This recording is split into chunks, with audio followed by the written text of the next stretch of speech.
this morning, for this week, my schedules are so hectic.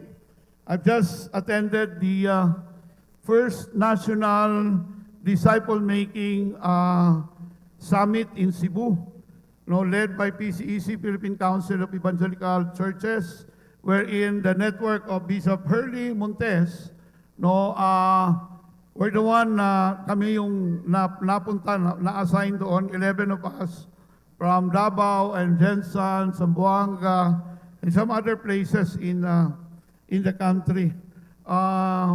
We were all represented except for Caraga region. I've heard na merong network na nandito ngayon from the Church of Pastor Nonon, Generation Church. Meron ba? Oh, palakpakan natin sila. Welcome po. Regards kay Pastor Nonon. We were there for two days, just to collaborate. Maganda nangyari kasi in the country today, there's so many models, We have G12, we have D12, meron ding may D group, may J12, meron pang Purpose-Driven Life, PDL, kay Dr. Rick Warren, merong Campus Crusade for Christ, at nasabi ko nga sarili ko, all these guys who started discipleship making in the country were there, Si Pastor Philip Flores, yun yung one of the pioneers ng disciple making for pastors, yung topic, training other pastors, and he's also the Director of Navigators ng isang campus ministry, and Pastor Herman Moldes, who is also the founder, not the founder, but the director of IBCF, InterVarsity Christian Fellowship, also running the campus ministry for so long. We have also the Campus Crusade for Christ. Lahat ng churches, lahat ng denominations and churches who are committed to make disciples for 10 years, yung decade of discipling, ay nandoon. There were 300 of us who attended.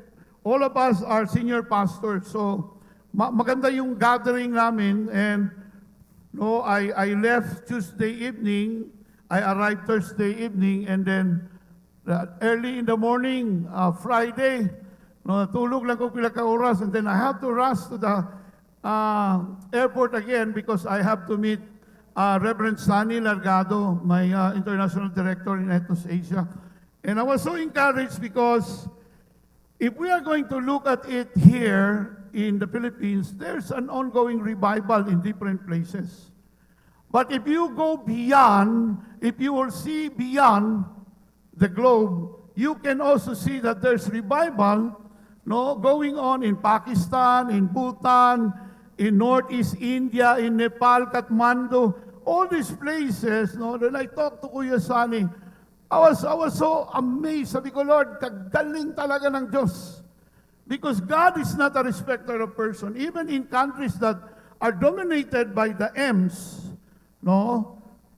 there's an ongoing revival inside. Yung healing doon, 3-5 lang. Yung bubuhay ng patay, marami doon eh. Because God is working in every portion of the globe. So we have to understand that what we have today, in fact, it's my longing in my heart that our church will transition from being a communal church to become a missional church. That's why I'm happy to announce that I will be back in Asia this year. On July, I will speak in a conference in the border or among the Karen, together with Reverend Sunny, because what I'm looking after, sabi ko, dito, marami nga magaling dito sa church natin Di ba? When I allowed Brian to preach, ang daming natuwa. When si Dr. Himes, pinapreach ko rin, ang daming natuwa. Si Pastor Pao, ang daming na-amaze. Small but, powerful. Lahat tayo rito magagamit ng Diyos. Walang spectators. Hey, sabi mo sa katabi mo, bawal ang spectator dito. Every believer, what I learned in the conference, in the summit, every believer must become a discipler. Hindi ka ba nagkamali, Pastor? Hindi. A believer must become a disciple. Hindi yun ang end of the road. Hindi habang buhay nasa life group ka lang. No. You have to desire that you have to give your best to the Lord to become a discipler. Because you are not a disciple if you don't have a disciple.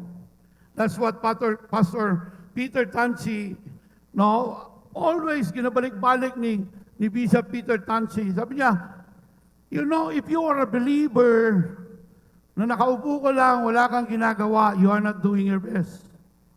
You have not yet given your best. Mula ko sa basketball, di ba? Kung player ka, team player, or team kuha ng imong event, pag imong mga kauban na dito, nag-cheer ka, siyempre, nakamaka sa bangko. No, we have here a player, a commercial player, si Garil. Pero, lahi yun ng naaka dito sa court ba? Lahi yun ng ikaw ang kinapalakpakan, kaysa ikaw lang sige palakpak. Ay, okay naman ay pastor, nasanay naman ko mo, palakpak lang yun ko, kay kabalubya ka nga siya, kay ko pastor. Sayang ang kinabuhi nga gihatag ni Jesus sa imo kung magsige lang kag lingkod. Wala ka nang hinahanglan sa presensya sa Ginoo. Wala ka nang hinahanglan sa grasya sa Ginoo kung wa kay buhaton. Nganong itagaan ka sa iyang presensya, the power of the Holy Spirit who resides in you today, it is because God wanted to use you powerfully. Na kapag nagsalita ka sa patungkol sa salita ng Diyos, people will just listen to you.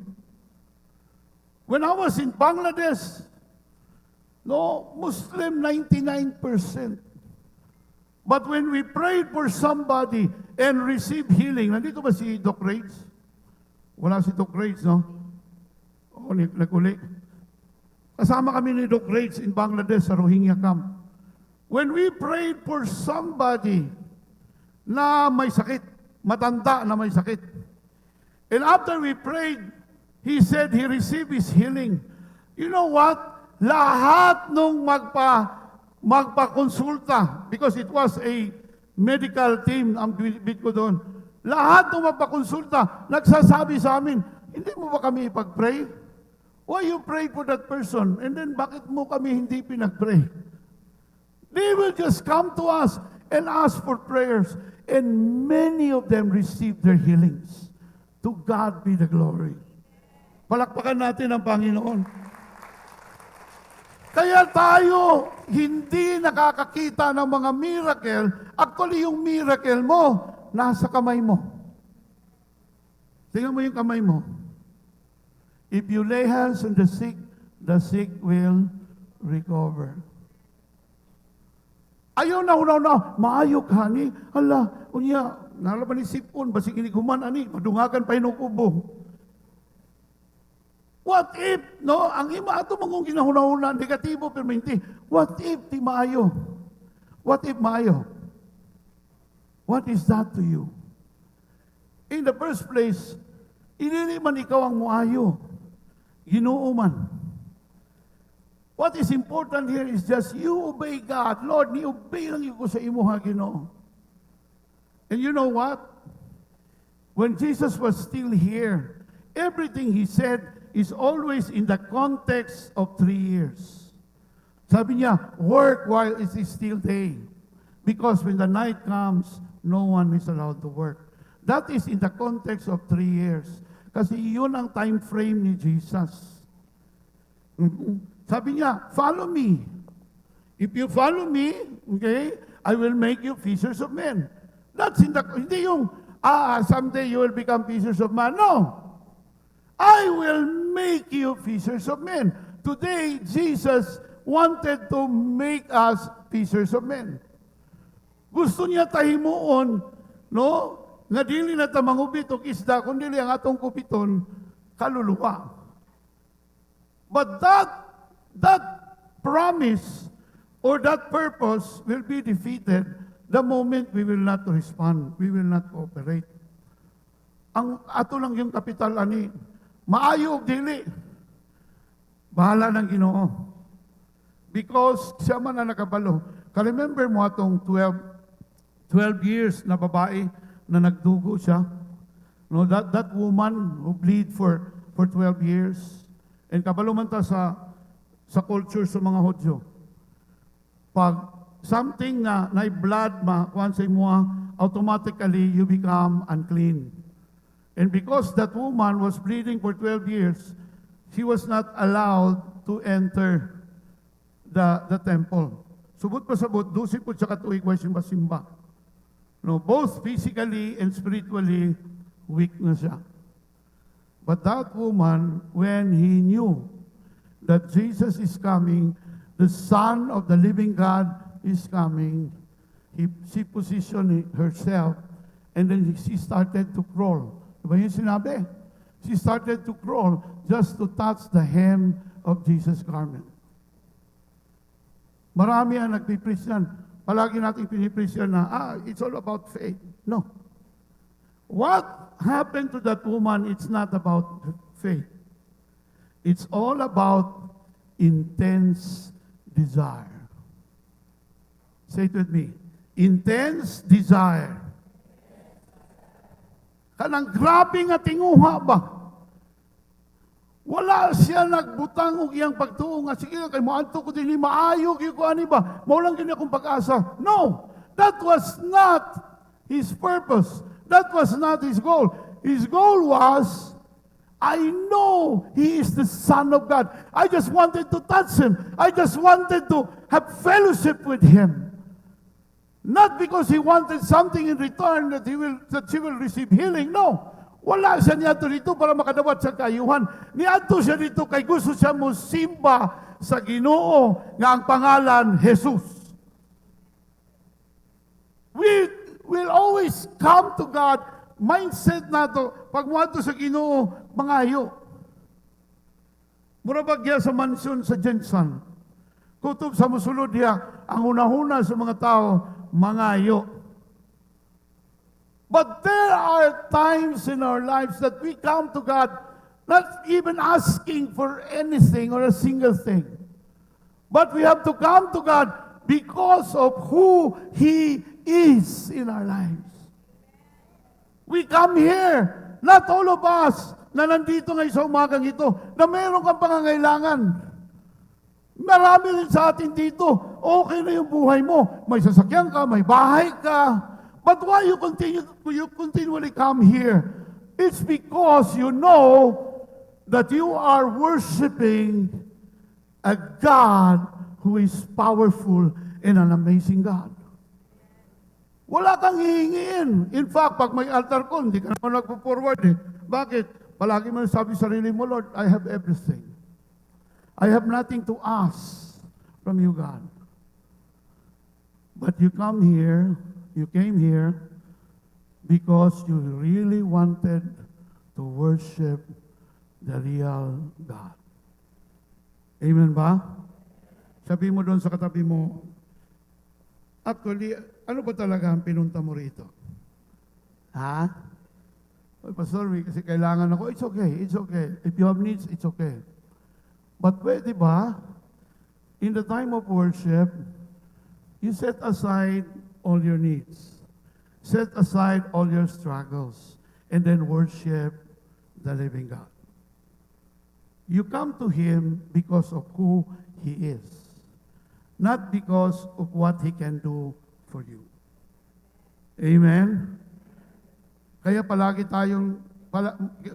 minsan na tayo lumalapit sa Diyos. Dahil okay naman ang buhay natin. Ba't ako lalapit sa Diyos? No. Lumalapit ka sa Diyos, hindi dahil may hihingin ka. Lumalapit ka sa Diyos dahil magsasamba ka. Yun talaga ang goal mo. The primary goal is to come to Jesus, come to the Holy Spirit, because you wanted to worship Him. That's the goal. Yung mga needs natin, it will just follow. Sabi doon, seek ye first the kingdom of God. Okay? What's in the kingdom? Righteousness, peace, and joy. When you come to the kingdom of God, no, and you seek the kingdom of God and His righteousness, all these things. Sabi mo sa katabi mo, all. Kung ano man ang pangailangan mo ngayon, dahil nagsamba ka sa Diyos, lahat ng pangailangan na yan ay bibigyan ng katugunan ng Diyos. Palakpakan natin ang ating Panginoon. That is why I wanted to share a message. Do your best. Because Jesus already did His best. Sabi niya, Lord, gaano mo kami kamahal? And Jesus said, Lord, how much, no? How deep is your love? How much do you love me, Lord? And Jesus said, this much.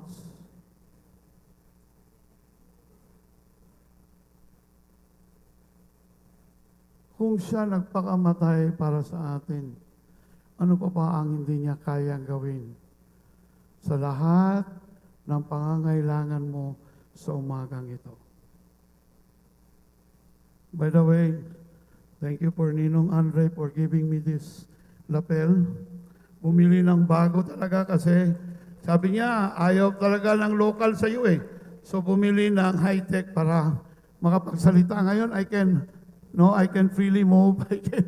Wala nang microphone. Palakpakan natin ang Panginoon. Hallelujah. Do your best. Ang text dito, do your best to improve your faith in God. When was the last time that you have done your best for the Lord?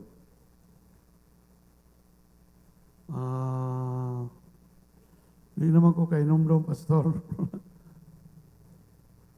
Ito, I'm not saying this because meron akong pinapatamaan or, bato-bato sa langit.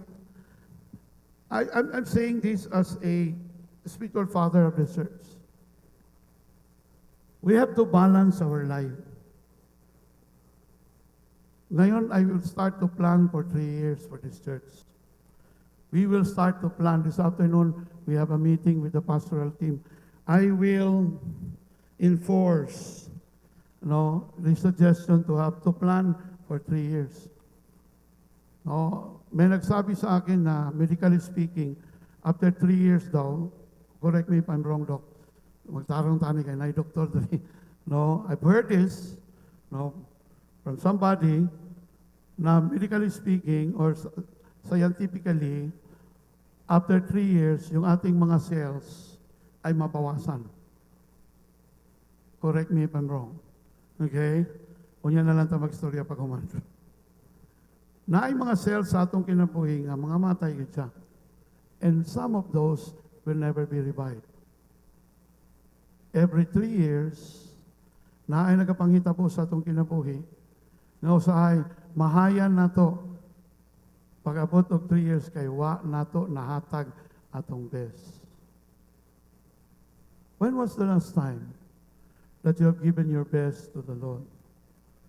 Ito alam ko you're giving your best sa trabaho mo. You wanted to be promoted. You wanted to excel in your own expertise or in your field of expertise sa buhay mo. Pero ang tanong ko, balanse ba yung buhay mo? O nag-i-excel ka lang dito sa profession mo, pero pagdating kay Lord, wala namang naibigay kung meron man kapiranggot na excellent. Yung sinabi dito, do your best to improve your faith. Bakit? Kasi pag ibinigay mo lahat, sasagot si Lord. And it will increase your faith. But everything starts from you today. Not tomorrow, but today. I would like to read a story There was an Admiral Hyman Rickover, was the father of the U.S. Nuclear Navy. He once interviewed a naval academy, graduate, and asked, no, na ay mga graduates sa Naval Academy, asked him a very direct question. Meron siyang tinanong na isang graduate sa Naval Academy. Sinabi niya doon sa tao, when you were in school and in your life, did you always do your best? Eh, siyempre, bossing yung nagtanong eh. Admiral yun eh, yun ang leader nila. Gusto niyang magpa-impress. Sabi niya, yes, of course. Sabi nung young man. The young man started to say, yes, of course. But then, realized it wasn't truthful. Hindi totoo. Nabigla lang siya eh. Nabi tayo usahay na ka nang mabigla, bitaw ka, makaingong ka, yes. Aka nang unsuman, gusto ka mo bandari. O sige. And then, taon-taon, nakarealize ka ba? Hala, mahala man na yung ticket, anak. No, mahal man na yung aeroplano. Mahal man na sa Manila, man na. Itong binata na ito, sinabi niya, no, parang impulse lang, na sabi niya, yes. But later on, he realized it wasn't truthful. No, he said, I didn't do my best all the time. And Admiral Rickover looked at him with piercing eyes and said, why not? Nung sinabi niyang yes, natuwa yung Admiral. Pero nagsabi na siya na totoo, ang tanong ng Admiral, why not? there's a big question with a higher, tone of voice.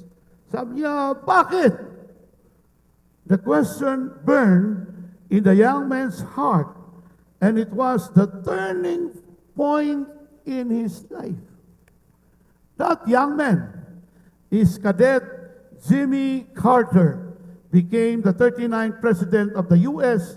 and wrote a book called Why Not the Best? Pwede natin ipakita yung libro niya. Yung sinabi ng Admiral, why not? Talagang nag-ring sa mind niya at sa puso niya. Sabing, oo nga ano, when we do things, are we bold enough to say, I have done my best? Or kumakanta ka nung, I give my best, but I think my best wasn't good enough. Yun naman palagi. Di ba? Excuses. Bakit hindi mo nabigay yung best mo? Alam mo kasi ganito, ganyan, busy ako eh. But don't you know that God is expecting the best from you? He gave His life. That was the best gift that He gave to us. And God this morning is reminding us, okay naman yun. Mag-excel ka sa mga, sa trabaho mo, sa negosyo mo, lumalago. Pero kumusta yung paglilingkod mo sa Diyos? Ito ba'y lumalago? Are you at your best serving God? Kaning mga martial, I just wanted to commend sa martial, headed by Brother Bong Guzman and Brother Edwin Lau. Aso yung Papa Dong? Ikaw mo yung reliever, no? O tanawa? Pag di makaanhi ang amahan, ipadala ang anak. No? Si Brother Edwin, nanapin mo sa kong likod. Siya na'y muharang kung na'y magbinuang nako. No, mga mga martial, and they have a chat group.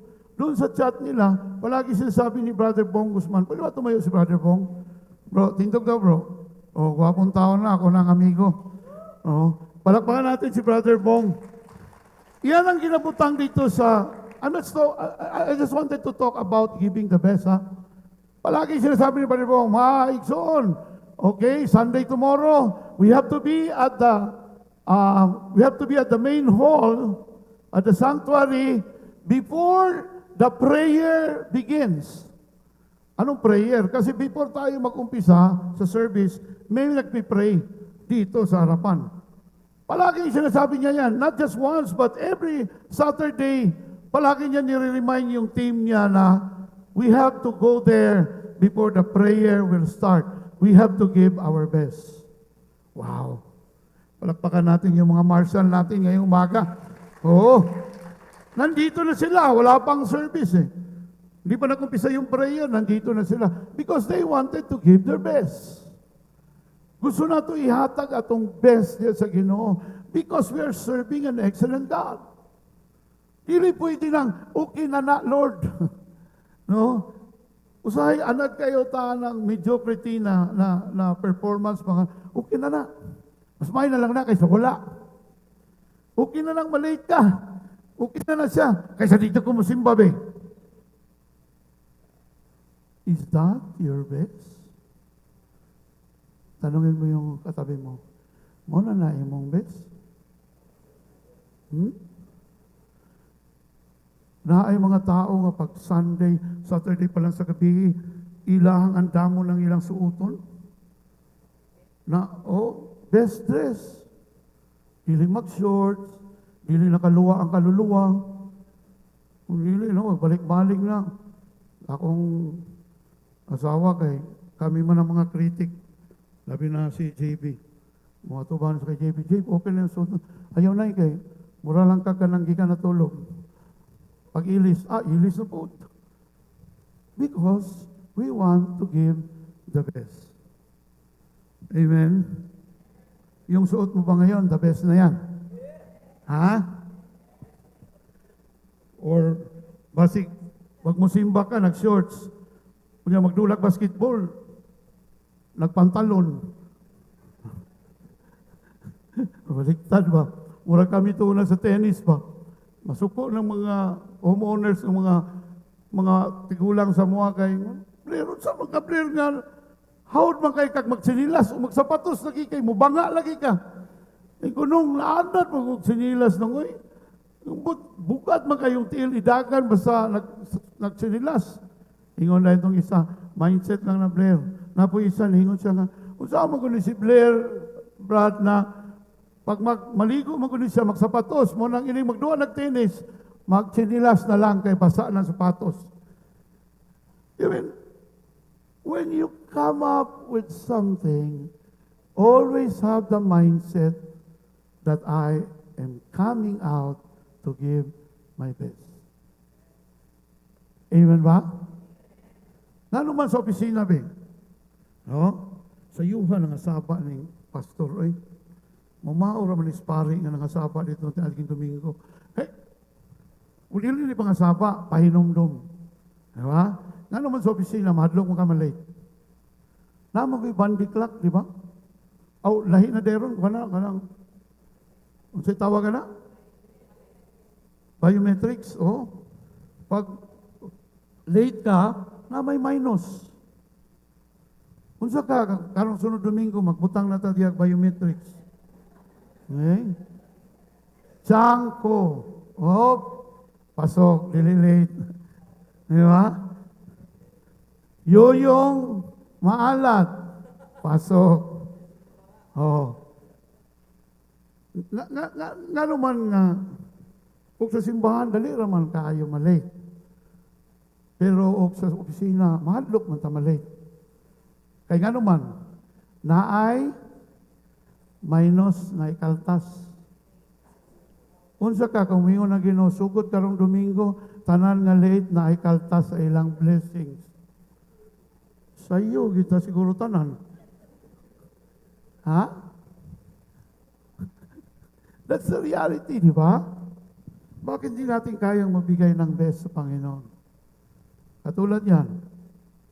Ang best na to, mingunta, Sunday is the Lord's Day. Talaga ba?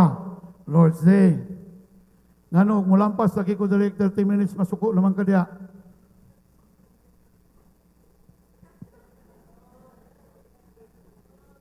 Pero ang politician nga giimbita dito sa inyo ang opisina, dugay kay niabot, nagsulti ka alas 10, niabot o kalauna, gutom na kay ka, anong wa magkagareklamo lagi?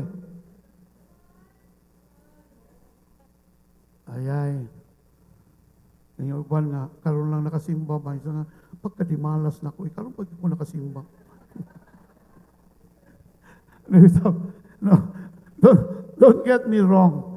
I am not angry. Notice niyo akong voice. Wala ko nagasaka o boses.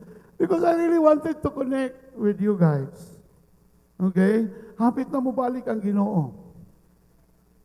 Dili mo makamahay sa ako. Kay every Sunday, ginasunti na ko ni, hapit na mo balik ang Ginoo. Wata kabalo, sa 3 years na iyang giset, basig na nata sa last year. Unya, wala man gyapon naga-improve ato ang kinabuhi. Wala gyapon naga-improve ang ato ang ginahatag sa Ginoo. Okay? Lord's Day. 2 hours lang. Pero we call it the Lord's Day. Kung sa man na mas daghang oras, para sa Ginoo, pag Domingo, o para sa ato. Pero ako kay grasyoso man ko nga tao. No? Na ako'y suggest na kuwan na on a Sunday we have 2 families. Atong pamilya na wala nagasimba o atong pamilya nga nadere. No? So akong suggestion, pag Sunday, whole day na kanang half day nadere, except for the others na may mga meetings na. Pero muli good after sa service or after paniod to serve the other half of the family na mga to sa balay, mga lolo, nga lola, mabisita sa ilang apo. Unya, lain mo lang mga lulog-lula kay pag malipay na sa ilang apo, mga hatag na kwarta. Di ba? Kung magdugay ka sa simbahan, wala may mga hatag kwarta sa imo doon, ikaw pa may makuhaan. Pero, siyempre, kay grasyoso man ko. Okay? Ang ahitabo, natamakan ako ang remote, nawala nga akong outline. Palihog daw ko, babe. Mayroon ko ng remote yan. Okay. If you want to give your best to God, there are 3 things, quickly. You must do that every soldier understand. Because I open up the story of Admiral, a Navy, a U.S. Navy. Now, I would like to make the story continually on the character of a soldier. Sayang wala si Major dito, namatay yung uncle niya, umuwi siya sa Isabela. Merong 3 bagay na dapat maintindihan ng bawat sundalo. Ita, ang tawag sa ato, we are also soldiers of Christ. Okay? Okay, lahat tayo. So, una, you must define what you would die for. Ha? Bago ka makabigay sa iyong best, ito yung pinakauna eh. Itatanong mo sa sarili mo. No? What defines you? No? Uunsay nakapaaghat sa imuha nga kinahanglan willing ka magpakamatay sa kabutang. There are things that we are committed to die for. Okay? Number 1 is our family. Palaging sinasabi yan, okay ra ko imong hilabtan, pero hilabtan ganin mo kong pamilya, ha? Dila lang way labod nimo. Because we are willing to die for our family, to preserve our family. Now, tanong, ingon pa din the greatest love, no? Sabi pa rito, soldiers know there are some things more valuable than their own lives. May mga sundalo na alam nila na meron pang mas mahalaga kaysa buhay nila. And that is the country. Yung bayan natin. That's why soldiers, they don't care if they die on the field fighting to defend our countrymen. Because they know what are the things, that defines them, or the things that will make them die for. Ano yung mga bagay-bagay na pwede mong itaya yung sarili mo? Sinabi ni Ninoy Aquino, Filipinos are worth dying for. And he came back to the Philippines, he died, he got assassinated. Tanong ko ngayong umaga, is Jesus worth dying for?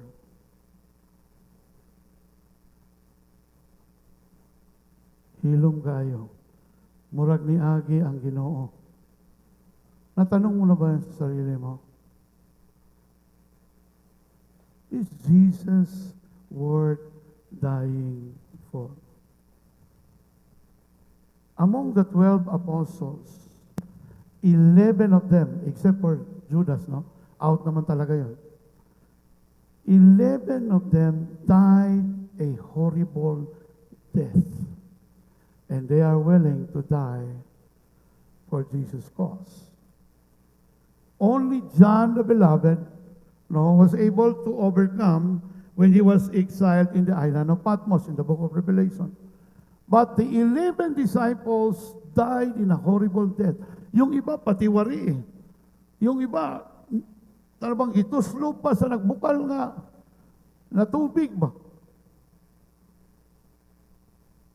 Kaya tayo maraming reklamo patungkol sa paglilingkod sa Diyos because honestly, we don't consider that Jesus is worth dying for. Meron ako isang kaibigan na pastor, si Pastor Pocoy Ansaldo. Ang dami ang iyang lawas, mura naggabok na yun tayo ba? Hubag na ang, si tawagan ni, prostate, diabetes, kumplito yun. Na stroke na kaduha. Pero kadto yapon sa mission field ba?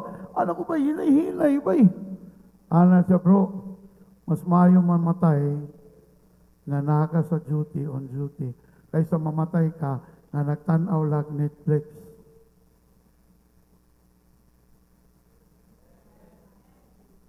Nganong kamatayon man yatong isigutan? Oy, pastor, wala ba'y palang mali bitaw nga maka-encourage?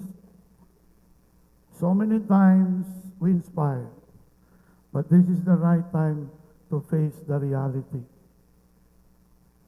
The word witness in the Greek is called martos. You will be my witnesses, both in Jerusalem, Judea, Samaria, and to the ends of the earth. Acts 1:8. Do not leave Jerusalem until you will be endued by the Holy Spirit, because you are my witnesses. The word witness is the Greek word martos, and the word martos in English, martyr. Hinay mo katapad, kabalo ka na, nga martyr ka. Maubitaw na, bisag nasakpan mo imong uyab, nga nailaing uyab, di gyud ka mo bulag kay martyr man lagi ka.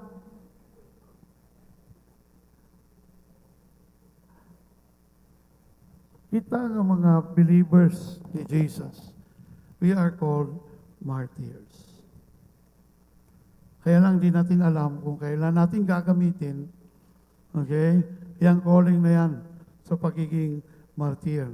In some other times, nagagamit natin yan when we make sacrifices. When we go to Talaingod, init kaayo, sharing food to the least, the last and the lost, we became martyrs. Dili kinahanglan nga mamatay ka para tawagon kag martyr. No. Bisan og buhi pa ka, when you are willing to sacrifice yourself, in order to serve God, you are already a martyr. Sinabi rito, si Jesus mismo nagsabi rito, even Jesus talk about it, the greatest love is shown when a person lays down his life for his friends. Jesus already laid down his life, not even as a friend, but when we were yet enemies of God, he laid down his life for us. What is that to you today? Anong dating nun sa iyo ngayong umaga? Are you willing to give your best to the Lord? Number 2, you must sacrifice your own comfort. Totoo yun. Okay? If you want to give your best to the Lord, you're willing to sacrifice your own comfort. Yung kakainin ng pamilya mo, kukunin mo pa, bibigay mo pa sa iba. Because you want to give your best to the Lord. Minsan, kailangan mo maglakad para umattend lang ng prayer meeting, para umattend lang sa life group mo. Wala kang pamasahe, then you will start to walk. Why? Why are you willing to make a sacrifice? Because you wanted to give your best. I know that all of us here, we have given our best to our company, to our business, no, doon sa mga kaibigan natin, ayaw nating ma-disappoint sila. Pero bakit pagdating kay Lord, hindi natin naisip na pwede siyang ma-disappoint? Salamat sa mga taga-butuhan nga amigo na ko din eh. We have to understand, are we willing to get out of our comfort zone in order to give our best service to God? Soldiers do this all the time. Mga sundalo, alam nila yun eh. Ang hirap na pinagdaanan nila, alam nila yun. They serve in extreme circumstances and don't make much money. They gave up a lot of things. You don't become a great man or woman of God by doing what's easy or comfortable. Dili ka pwedeng mahimong great man and woman of God if you are always looking for an easy way. There are times that you have to sacrifice. There are times that you have to get out of your comfort zone and walk so many kilometers. Di ba? There are times na pati ang imong budget na kay nakita nga, katong nakita namon ni Pastor Atse dito sa kami katipid-tipid mi paulik surikaw kay dako naman kayo ang krudo karon. Pero pag-abot namon sa panabo na niod to mi, namin nakita ang tigulang na sa gawas. Luya kay gitsura. Lago kayo, luoy kayo. Una nakakita sa Pastor Atse, nung sa lab, lulan sa nako ni tigulang, murag luoy man kayo, murag wala pa ni kaon ba. It was already almost 1 o'clock in the afternoon. Istorya niya, ingon ko saya, unsay kumusta? Siya nga, wala pa daw siya kaon, niya, kailangan siya palit og tambal. We are willing to get out of our comfort zone in order to give our best to our God. Because Jesus said, if you will do this to the least of your brethren, you are doing it unto me. Bakit malungkot yung mga mukha niyo? Para tayong namatayan ng pusa. No? Kanang iring nga pala sa mga iring ni Sheldon. Kasi tawagan na, Persian cat. Huwag tayo malungkot. Buhay natin to. Kailangan palahanan tayo na ganito yung buhay natin para when it comes, hindi tayo magulat, hindi tayo mabigla. Hindi ka makalitan, hindi ka magyaw-yaw, hindi ka magreklamo. Hay, kainit pa rin kalibutan. Ug magulan, mayroong putang ang anong sige ulan, bahala po, basa na po ko. Ikaw na gano'n. So, ikaw mo gusto, muli na ka. Sige, ugma, uli ka na dito sa langit. Mula, grabe, kay taka-reklamador ba? Inay mong katapad, dili na ako. Kabalo ka nga nung sige tag-reklamo, wala na ito nasabtan ng kinabuhing Kristiyano, dili ni hayahay tanan. Labi na karong last days. Mabot ang panahon na niyang di magpatatakwa na. Di nakapalit og bukas. Di nakakaon og buwan.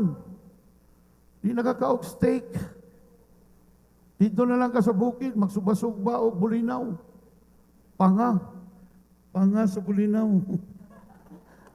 Lisuda, isugba na, pastor.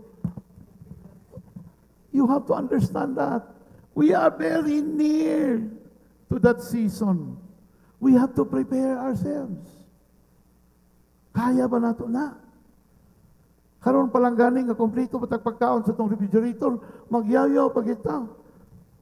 Susoy mo ro mangyapon yung pagkaon ni. Gahapon steak. Come on!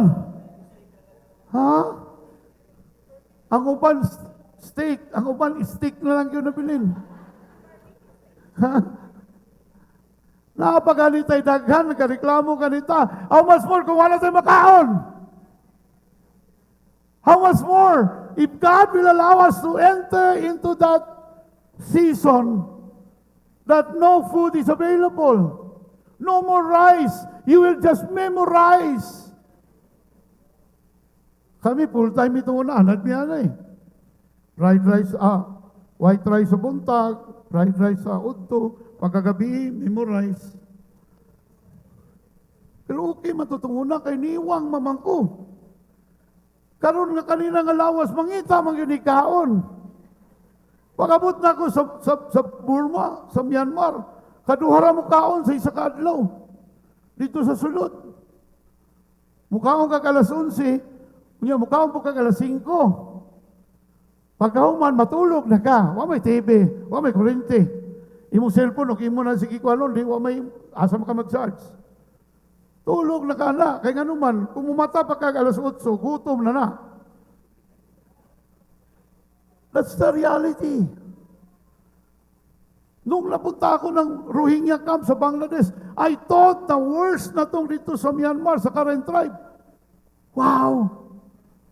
Diba? Pag-abot na ko dito, kami ni Doc Rage, among ginakaon ka ng saging kardaba hilaw, kamuti nga giganggang, mauna to among paniud to. Sa isa kaadlaw, ka isa ra maniud to. Bawal maniud to kaduha. It's a sin. Unsaon na lang tanganat, di ba? Kaya karon okay na kaya kung kinabuhi diri. May ministry sa Talaingod, di ba? Ningon si Kuya Sunny Blair. Challenge ko sa iyo. Magba-backdoor tayo doon sa Melaaki. Magti-train tayo ng mga leaders sa loob sa Myanmar, sa Karen. Sasakay ulit tayo, Blair. Kaya mo ba ba? Oo. Pero pag uli na ko, nakarealize ko ba, patay. Way kurinti dito. Walay batang Quiapo.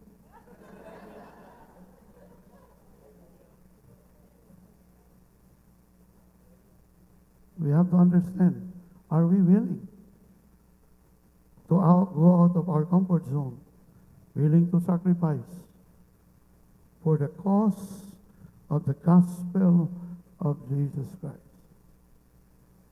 Wala ko lang pangarap. Wala ko mangarap na maabot tag 5,000, 10,000. Wala ko nangarap na akong gipangarap na kanila simbahan. Daghang missionary nga makagawas ani nga simbahan. Because we are not just for national transformation. We are called for world evangelization. World harvest tayo. Hindi lang tayo pang Pilipinas. You have to understand that. At willing tayong magsakripisyo pag nasa ibang bansa. Sabi mo na si Pastor Ratse, una-una lang udlap na nakas Burma. Ay di matabang ni una-una na sa Burma. Nakas sa tunga-tunga sa Abrisa. Niya maguna-una kag Burma. Ingon ako, when I'm in Burma, I eat like the Burmese. Like Paul said. When I'm with the Jews, I am a Jew. When I'm with the Gentiles, I am a Gentile. Are we willing to give our best to God? One, define what you would die for. Second, sacrifice. You must sacrifice your own comfort. And lastly, yeah, no di problema diyan bawal mo ubo.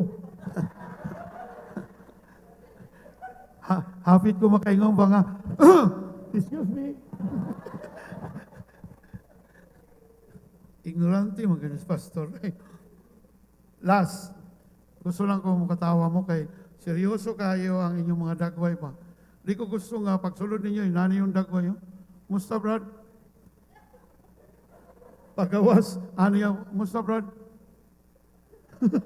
Naglingo-lingo ba? This is the reality. What I'm presenting to you is the reality. This is the reality of life in giving our best to our God. Number 3, last. You must eliminate distractions. Okay? Subot-subutan na. You need to have a focus. Unsa man gyud ang gitawag sa Ginoo sa imuha. Unsa man gyud ang ginapabuhat sa Ginoo sa imuha. In Habakkuk chapter 2, verse 1 to 3, sinabi doon, I station myself to the rampart, and I'm waiting what God will say to me. When was the last time you visited that rampart and hear the instruction of the Lord in your life? Because unless we hear from God what He's going to do with you or with us today, you will not survive. Dili kita makasurvive. Nga naman, mahulog ra kita sa sama sa mga Israelitas na sigig bagot-bot, sigig reklamo, sigig bagot-bot, sigig bagot-bot, ang yawa ray mahimuot, sigig bagot-bot, sigig bagot-bot, ang Diyos di mahimuot. Hala, pili. Nga nang magsigig bagot-bot, tungod kay wa kasabot. Sinabi ni Pastor Brian, we have to have a mindset over skill set. Kaya kung mupalpak ng imong skills, dili na epektibo ang mga skills nga imong na-acquire. Kung wala kay mindset sa Ginoo, when you possess the mind of a man, a human being, you will certainly fail. You need to have the mind of Christ. Na yun na may blessing, let's enjoy the blessing. Let's enjoy the season. But pagdating sa sakripisyo, let's be willing to submit to the sacrifices that God has allowed us in order for us to be identified with Christ. Sinabi dito, no one serving as a soldier gets entangled in civilian affairs, but rather tries to please his commanding officer. Hindi ka naging Kristiyano para lang magbagdoy-bagdoy. Gihimo ka sa Ginoo na believer niya. Okay? Magtotoo niya. Giluwas ka sa Ginoo, kay seryoso ang Ginoo na gamiton ka niya para sa kalambuan sa iyang ingarian. Lalom lang nga Bisaya, sigurado ko makasabot ng tanan. Ayaw kalimti, ibutang, isilsil sa imong alimpatakan nga wala ng kumidya ang Ginoo sa imong kinabuhi. Daghan ang wa na luwas, pero nganong ikaw giluwas, kay naay purpose ang Ginoo para gamiton kaniya for the expansion of His kingdom. What are you doing? What are you going to do today? Hala, hulat lang. Hulat na po kong Domingo, dugayaw, Domingo, ay. Kung saan simbahan, gasolinahan? Oo. Unya kay pag-abot pag sa Domingo, ako'y namay increase. Nadunga ka mag-isa ka basket. Mura gyud ay gasolinahan. Permanenting na increase. We have to understand. Ang buhay ng isang nananampalataya sa Diyos ay hindi lahat magandang buhay. Meron ding mga challenges sa buhay natin. But God said, do not be dismayed. Do not fear, for I am with you. And I will rescue you. Sabi mo doon sa katabi mo, huwag ka masyadong mag-isip yan. Re-rescue ka ng Lord. Sagot ka ni Lord. Sabi mo sa katabi mo, sagot ka ni Lord. Soldiers know they can't be distracted if they want to be ready to respond to a leader's command. If you want to be great, if you want to be the best you can be, you must start spending, listen to this. Nandito dyan ba? Yan. Good. If you want to be great, if you want to be the best you can be, you must start spending more of your time, money, and energy on the things that are going to last forever. And less time, money, and energy on the things that don't really matter. Ayaw kayo sige gasto. Oh, imong kusog, okay man na. Oy, kinahanglan ako i-treat akong kaugalingon, pastor. Nagtrabaho ko. Kinahanglan lagi ko magsuri-suri. Kung may mas dako, ang imong budget sa suroy o ang imong budget sa pagtabang sa gingharian sa Ginoo? Iluma na kay Lord. Oy, muundang na ko, Lord. Jesus. Reality bites. Totoo naman talaga yan. Pag inililista mo lahat ng expenses mo, alin ang mas marami? Yung expenses para sa paglingkod sa Diyos o yung expenses para sa pleasure ng buhay mo? If you are honest, if you will do that when you go home today, kung honest lang ka, sigurado ko, mas dako kag budget. No? Sa imong mga gusto, kaysa gusto sa Ginoo para sa imong kinabuhi. Amen ba? Huwag kayo magalit sa akin. Whether you like it or not, no? Kung hindi man ako magre-remind sa inyo, God can use anybody to remind you of your life. When was the last time you have given your best to the Lord? If you want to give your best to God, why not start with these 3 steps? Let's review. Number 1, you must define what you would die for. Willing ka na mamatay para na. You must sacrifice your own comfort and you must eliminate distractions. To close, I would like to show this. In my life as a missionary, meron akong 5 tao na talagang hinahangaan ko sa buhay ko. Una is William Carey, who traveled from London to India for 6 months by a boat, barko. In fact, yung mga kasamahan nila, yung mga gamit nila, nilagay na sa kabaong. Kasi pag namatay sila during the voyage, they will just put the body and then throw it to the sea. But William Carey said, attempt great things for God and expect great things from God. Second is Adoniram Hudson in Burma. The person used by God to translate the whole Bible into Burmese. Tulo ka buk yung asawa, one after the other, ha? Namatay ang una, they are in the field, almost 45 years. Namatay ang una, nag-asawa na po siya usap, namatay na po, namatyan po siya mga anak. All these things happen in the field. Ikatulong asawa, namatay gyapon, and finally siya na po ang namatay. Adoniram Hudson in Burma. If you will go to Mandalay, you will see a monument there. Adoniram Hudson Memorial. Okay? The third person is Hudson Taylor of China. Grabe yung mga buhay nito. But itong pang-apat, talagang tiningnan ko yung buhay nito. Ewan ko kung hindi pa ito best, ha? His name is David Livingstone. David Livingstone was a Scottish missionary and a doctor. Doktor ni siya, so pwede ka. Abolitionist and explorer who lived in the 1800s, he sought to bring Christianity, commerce, and civilization, all packaged, all in one. Siya nag-civilize sa mga tribo na nausap ang kinabuhi sa mga taga-tribo. Pwede yun, mura talaingod pattern. Mga tribo nga naa sa Africa and undertook 3 extensive expeditions throughout much of the continent. Ito matindi.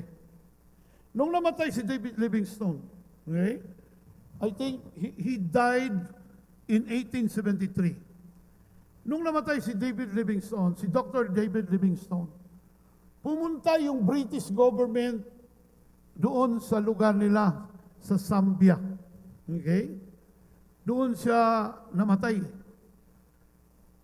Literally, pinag-aagawan yung bangkay niya between the British government and the African government. Why? Because, sabi ng mga Afrikano, yung mukha niyan, yung katawan niyan, yung kanyang skin, he is a Briton siya. Pero yung puso niyan ay African. And you know what they did? The compromise that they did, hindi papayag yung mga tribo na binago ang buhay nila dahil sa missionary na si Dr. David Livingstone. Nakalapit sila sa Diyos. Revival started to broke out in that place because of Dr. David Livingstone. Alam mo, compromise agreement, even the British government agree. Yung puso niya, mga kapatid, tinanggal, in-extract, at iniwan mismo doon sa lugar kung saan siya naglingkod, in Zambia, Africa. Because the tribes declared, his heart belongs in Africa. Walang magawa yung British government. Yan yung monument. Actually, kahoy lang yan noon eh. Pinagawaan na nila ng simento ngayon.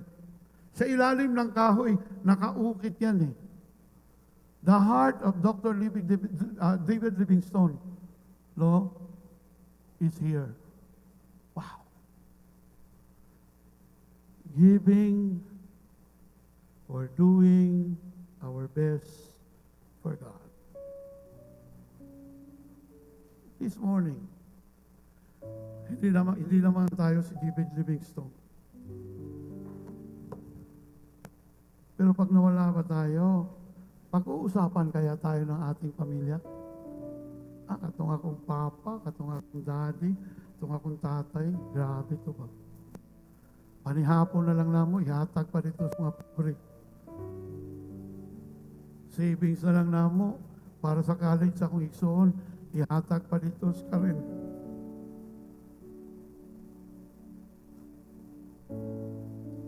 I'm not asking you to die, but today I'm asking you, can you do your best for God?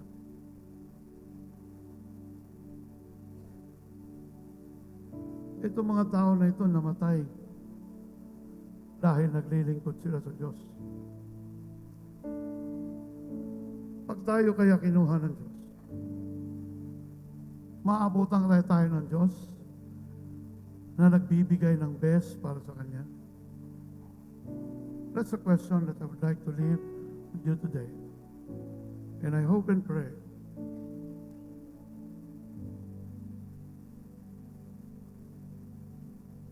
babalik ulit ako sa field. I might go to Pakistan and Afghanistan.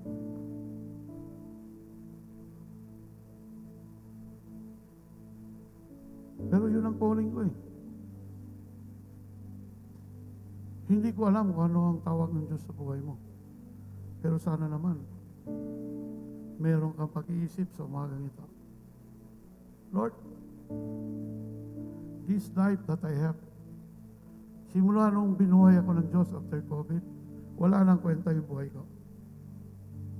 Not in a sense, in a negative note. Pag sinabing walang kwenta, pag ako namatay, hindi ako namatay na nakadilat ang mata. Mamamatay ako na lumalaban para sa Diyos. You will remember this word that I said today. Go out and always give your best to God. Huwag tayo masyado makasarili. Don't be selfish. Wala ka na ibang iniintindi kung yung buhay mo. Kuya na niya akong kinabuhi, Lord. Oy, antod karon dalaga pagyapong ko, Lord. Antod karon pagyapong ko income. Antod karon pobre pagyapong ko, Lord.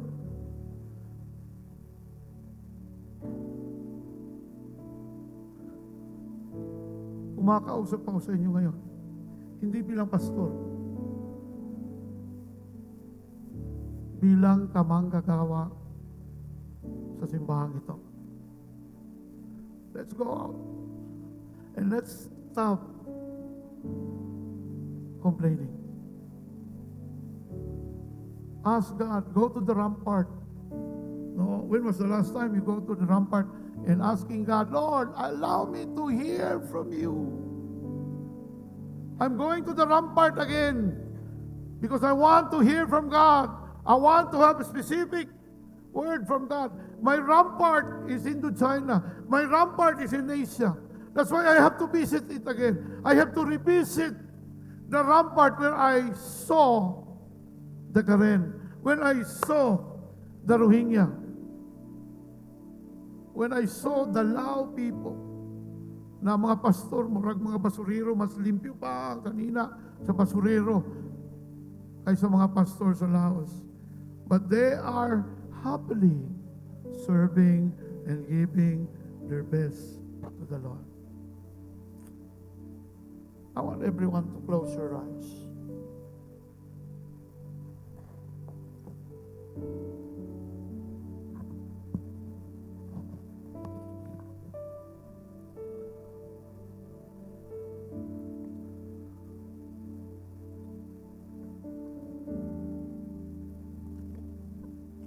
If you think that you desire, after hearing all these words today,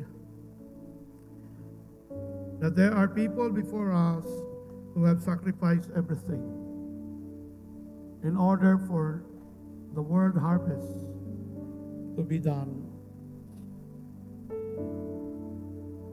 Ayaw na ako, kaya ba na ako ni o kasi dili na ako ni mahimo. But ang pangutana sa Ginoo sa imo karubuntaga, willing ba ka nga muhatag sa imong best nga naganiya? If you are willing to give your best, regardless kung mahimo ba na nimo, dili, ayaw na. Problema na sa Ginoo, because He will give you His strength, He will give you His provision, He will give you His miracles, He will give you His wisdom, and everything that you need, God will provide it for you. But the question is, are you willing to give your best to the Lord?